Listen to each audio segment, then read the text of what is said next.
Hey, did y'all see that I was used as like an example in Phantoml0rd's case? I know it happened, like some stuff was brought up long ago, but like, man, I was really fucking used in this as examples in this. Like, look at this motherfucker. Judge presiding over James Phantoml0rd Varga versus Twitch lawsuit has issued a final statement of decision, which he highlights many holes in Phantoml0rd's case, which led to Twitch not having to pay around $20,000 in damages rather than the $100 million initially requested. Did Twitch have to pay for Phantoml0rd's legal fees? I feel like that's important. He lost. Well, a lot of people say he won, right? And they're like, oh, he won $20,000. He just didn't get the $100 million that he initially asked for. But it is considered a win. But if they didn't pay for his legal fees, he lost money, even with the 20K. Although Varga won the lawsuit on all counts, in his own words, Judge Curtis E.A. Carno statements of decision on September 11 reveals about the proceedings and why Varga's legal team failed in their pursuit of tens of millions of damages. At the outset, Varga's counsel alleged damages in the range on 15 million to 100 million. This request was then revised to only 12 million, before later being raised again to as much as 63 million. I mean, I know he made a lot of money off CSGO gambling, but geez Louise. In the end, $20,720.34. How did they get so specific with it? Was largely due to the jury finding that Twitch had violated a provision in Varga's contract that he should have received a 30 days notice before being banned. Okay. Phantoml0rd claimed he was singled out. During the case, it was argued by Varga's team that Twitch had treated him unfairly compared to other streamers, namely Sodapoppin. So me, all right. The judge explains it was argued that Varga was the scapegoat, and although he was banned, another popular, similarly abusive streamer named Sodapoppin was not banned. I'm abusive. Dang. Why are streamers leaving Twitch for YouTube? This is one of Varga's core themes at trial. Twitch noted Varga's extraordinarily high number of violations, and Varga retorted with Sodapoppin's 34 violations.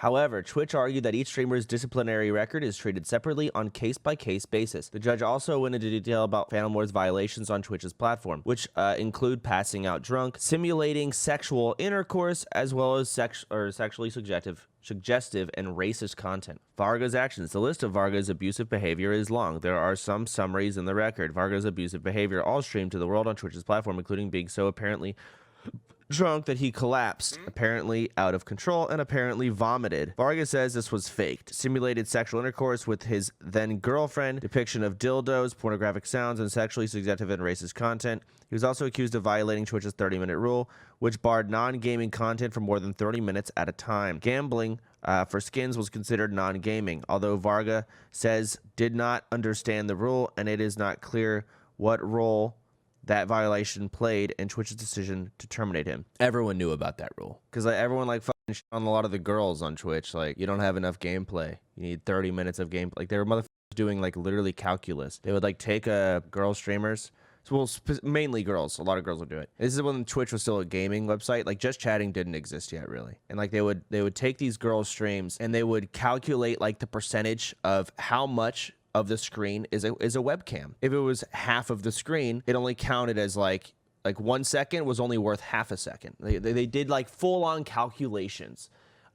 These people were mentally ill. The fact they had this much free time, and they would like send it, and they would donate it to like me, be like, hey, I did the calculations on this girl, and she isn't meeting the requirements of how much gameplay she's supposed to have. God, I could share this information with you. You could use her connection, can probably get her banned. Right? Like, that happened all the time. So everyone knew about the 30-minute rule, whatever. It was also told how Phantoml0rd claimed under oath that he didn't know about the TOS.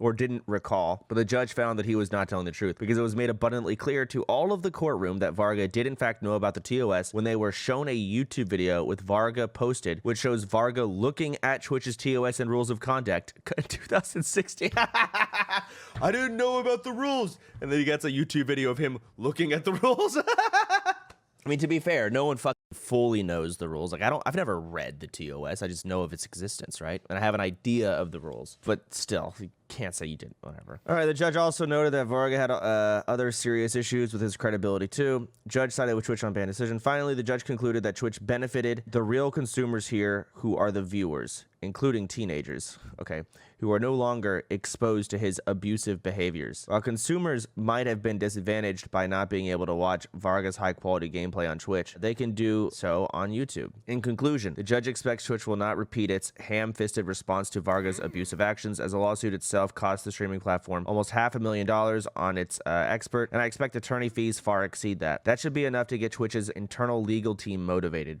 Dang. You know, I was watching the Jake Paul fight the other day. They were like talking about, yeah, Jake Paul, you can't deny it, man. The guy brings in a whole new crowd of young viewers, all right? They're all here. You can feel it in the energy, the crowd, all the young viewers, fresh, you know, impressionable minds, all here because they love Jake Paul and they love what he does. And then right after they said that, by the way, we're going to hit up the gambling desk. Let's hear what they've got to say. Hey, John, we're here. You can place your bets now. You can really make a lot of money here. We've got a swing of about 40%, like going on. And I'm like, this is the real world. That's how I felt. Everyone's like, gambling in front of cake. And I like look at cable television. Or pay-per-view. Fighting's another world. Okay, but so is NBA, right? I guess it's sports betting. It's a very different thing. That's a fair argument. Slots and stuff like that is a whole different beast. But still, I did find it funny, and I couldn't not recognize the how ironic it was. I should have just banned you back then. Regret. Yeah, I want to hear what examples they used to like label me as abusive. Was I abusive? Or am I abusive? Did I do something wrong? Am I racist or something? What did I do? You abuse your chat, true. But that's funny. That's the difference. I believe it's public, but they called me as a witness to talk about you. I had to talk about you for an hour. Wait, you got called as a witness? What the fuck? Wait, I wish I could watch that. Did anyone record it for a YouTube video? I want to see. I want to see it. Fuck. I try and put myself in his shoes. You got banned on Twitch, and all of your remaining viewer base are like anti-Twitch viewers, right? Yeah, we hate Twitch. Twitch sucks. Go Phantoml0rd, sue him, right? Like that's really all he's got left. So he goes to court. They do the whole thing. He probably really wants to like just be able to say the words, yes, we won, right? Yeah, guys, we really stuck it to him. We won. He didn't win. I had to testify under oath that your dick couldn't fit in a toilet paper roll. That wasn't funny, and you should feel stupid for typing that. I tried to lie to you and say you had a nice dick, and they threw me in jail for perjury. I don't even know what perjury means. Stop talking. Dude, that's intense. I'm trying to think about, like, what would it be like to be called, like in a movie, you know? Like, I call Pluto to the stand. Go up there. Is it true Sodapoppins are racist? They brought up some old game of Quiplash you played and had some really edgy racist responses. Oh, fuck. When TTS first came out, there was a lot of, like, there's a lot of racist shit. TTS, I remember Quiplash first came out. Like, your viewers they just say the N-word. Sounds like a regular Quiplash game.